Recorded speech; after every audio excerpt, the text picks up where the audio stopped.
श्री सद्गुरुदेव भगवान की जय। श्री सीताराम सरकार की जय। श्री राधा रमण लाल की जय। श्री गौरी शंकर महादेव की जय। सभी दर्शकों और भक्तों को कोटि कोटि प्रणाम। सबको प्रेम भरा जय जय श्री राम। आप सुने, देखिए, आज मैं आपको साधना से संबंधित, पूजा पाठ से संबंधित, जो भी धर्म पे चल रहे हैं, जो भी चलना चाह रहे हैं, ऐसी बारीकी जो इसकी बहुत सूक्ष्म बातें हैं वो बताऊंगा। निश्चित मानिए, आप जो पूजा करने जैसे कर रहे हैं वो वैसे ही करते रहिए, वही कई गुना उसका फल आपको मिलने लगेगा। निश्चित मानिए, ऐसी मैं युक्ति बताने वाला हूँ, बहुत ध्यानपूर्वक सुनना, सभी को लाभ होगा। जो भी है, कोई मंदिर में सेवा कर रहा है, कोई घर में कर रहा है, कोई कुछ नहीं कर पा रहा है, ऐसे ही नाम जप कर रहा है, जो भी साधनाएं से जुड़े हैं, जो लोग चाहते हैं कि हाँ हमारे इष्ट देव से संबंध बने, हमें भी भक्ति मार्ग पर चलना है, वो जैसे भी हों, किसी भी इष्ट देवता के वो अनुयायी हों, किसी संप्रदाय में हों, कैसे भी हों, जहाँ भी हों, सबके लिए ये बात बहुत ज़रूरी है। मैं आज बताने वाला हूँ, बहुत ध्यानपूर्वक आपको सुनना है, और आपकी वही उपासना जो आप कर रहे हैं वो कई गुना बढ़ जाएगी। मैं ऐसी युक्ति बताऊंगा, ध्यानपूर्वक आप सुनना। सभी भक्तों से निवेदन है। बहुत साधकों का कहना होता है कि मैं पूजा पाठ कर रहा हूँ, मैं बहुत साधना कर रहा हूँ, पर मेरा महाराज जी काम नहीं हो रहा। देखिए, ध्यानपूर्वक मेरी बात सुनना। आपको पहली बात तो ये है, लंबे समय तक कोई भी साधना करनी है। ध्यानपूर्वक मेरी बात सुनना, आप लंबे समय तक आपको साधना करनी है। जब आप लंबे समय तक साधना करते हैं तो जिस भी शक्ति की आप आराधना कर रहे हैं वो शक्ति प्रसन्न हो जाती है। निश्चित मानिए, पहले के आप देखें युगों में कितने दिनों तक, पता चला कोई ऋषि 10,000 वर्ष तक तपस्या कर रहा है, कोई 20,000, कोई लाखों, कोई कल्पों तक। कलयुग में ऐसा नहीं है। कलयुग में कुछ ही समय में आपको अनुभव में आने लगेगा, इतना अच्छा ये युग है। कलयुग की जितनी निंदा की गई है, उतनी ही कलयुग में भगवान ने हम लोगों के लिए एक बहुत बड़ा अवसर भी दिया है। कोई साधना भी नहीं, आप अगर कुछ ना कर सकें तो नाम जप का आश्रय लेके सब कुछ कर सकते हैं, सब कुछ संभव हो सकता है। ध्यानपूर्वक सुने। जैसे आप अपने घर में आराधना कर रहे हैं या पूजा कर रहे हैं, नियम से आप करिए, लंबे समय तक करिए। नियम का मतलब ये नहीं है कि आप जिस समय जाएं, जैसे आप 8 बजे पूजा करते हैं तो अब आप 8 बजे ही करें, ऐसा गृहस्थी में नहीं हो पाता है। ऐसा साधु संत विरक्त जो उसी पर सिर्फ हैं, जिनका सिर्फ दिनचर्या, जिनकी पूजा आराधना ही है, वो तो कर सकते हैं, लेकिन आप लोगों के लिए कठिन हो सकता है। अगर आप समय से ना कर सकें कोई हानि नहीं, लेकिन आप रोज करिए, रोज करिए, जब भी आपको समय मिले तब करिए।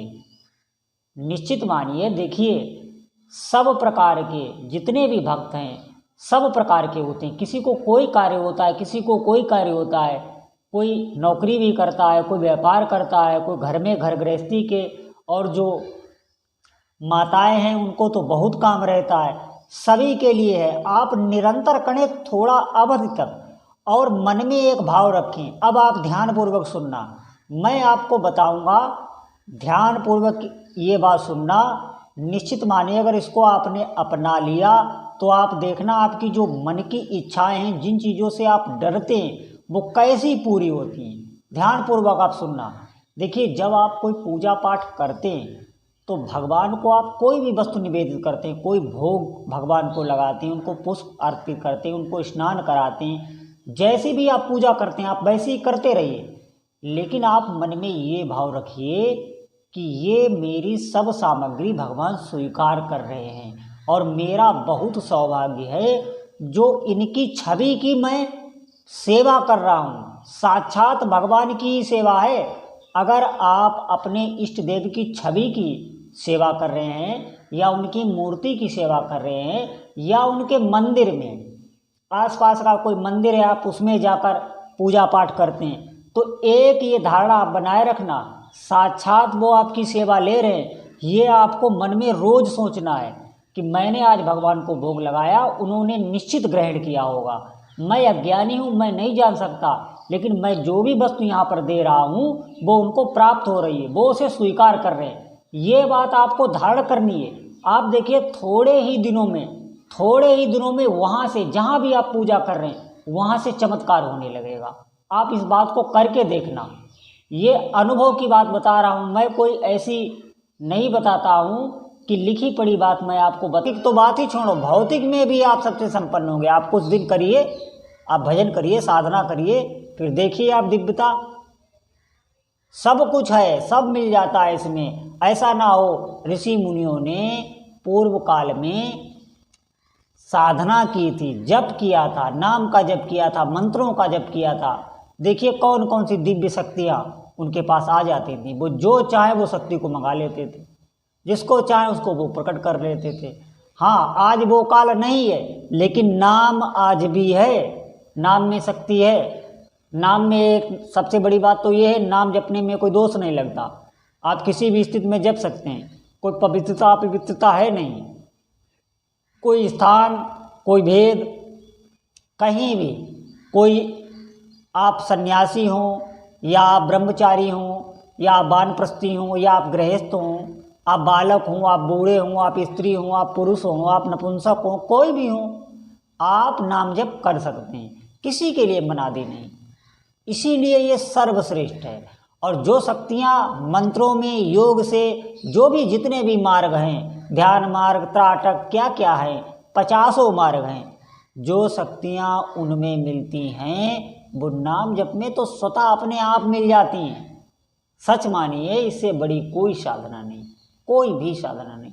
हमने देखा है कि बड़े बड़े हवन किए जाते हैं, बड़े बड़े यज्ञ किए जाते हैं, बड़े बड़े पाठ किए जाते हैं, तो भगवान नाम जब पहले भी कराया जाता है, बाद में भी कराया जाता है कि जो भी दोष बने वो भगवान नाम नष्ट कर देता है। आप ऐसे समझें, ऐसे ही आपके जीवन में जो भी दोष बनते रहेंगे उनको ये नष्ट करता रहेगा। हाँ, जानबूझ के आपको कोई भी पाप नहीं करना, जानबूझ के कोई पाप नहीं करना। आपको अगर आपकी आदत बस, मजबूरी बस, आप नहीं चाह रहे तो भी हो रहा है, फिर आपको चिंता नहीं करनी। आपका हृदय जल रहा है लेकिन आपकी ऐसी आदत लग गई है कि आपसे हो रहा है, तो आपको चिंता नहीं करनी, वो नष्ट कर देगा नाम। लेकिन आपको जानबूझकर कोई पाप नहीं करना है, इस बात पर ध्यान रखना आप। और देखना फिर आप नाम जप की शक्ति, बहुत विलक्षण शक्ति है भगवान नाम जप में। आप सब लोग लगें, निश्चित लगें, इससे बड़ा कोई लाभ नहीं। जीवन का कोई भी क्षण आप व्यर्थ ना जाने में, मेरे कहने का मतलब ये है। आप चलते फिरते, उठते बैठते, कार्य करते हुए नाम जपें। आप कार्य कर रहे हैं, आप नाम तो ले ही सकते हैं। आप कोई भी कार्य करें, नाम ले सकते हैं। ऐसा नहीं है कि हम ये कहें कि हमें समय नहीं मिलता, नहीं, समय हमें पूर्ण है। देखिए, भोग भोगने के लिए कोई हमारी इच्छा है, उसकी पूर्ति करने के लिए, अपनी मनोकामना पूर्ति करने के लिए हमारे पास समय ही समय है। हम कहीं भी हों, हमने हर एक व्यक्ति को देखा है, वो समय निकाल लेता है। इसी प्रकार आपको नाम में अभी जबरदस्ती करनी है। जबरदस्ती इसलिए करनी है कि प्रिय नहीं लगेगा। पिछले तुलसी पिछले पापते, हरि कथा न सुहाय। भगवान का नाम, उनकी कथा अच्छी नहीं लगेगी। जब आप जप करेंगे तो वो पाप दूर होंगे, फिर आपकी रुचि बढ़ेगी, कथा में भी, सत्संग में भी, अपने इष्ट देवता के प्रति भी बढ़ेगी। बहुत आनंद आने लगेगा, अंदर अंदर प्रसन्न रहने लगेंगे। कोई जान भी नहीं सकता कि आपको क्या मिल रहा है। प्रार्थना है आप डट के खूब नाम का अभ्यास कीजिए। बोलो जय जय श्री सीताराम।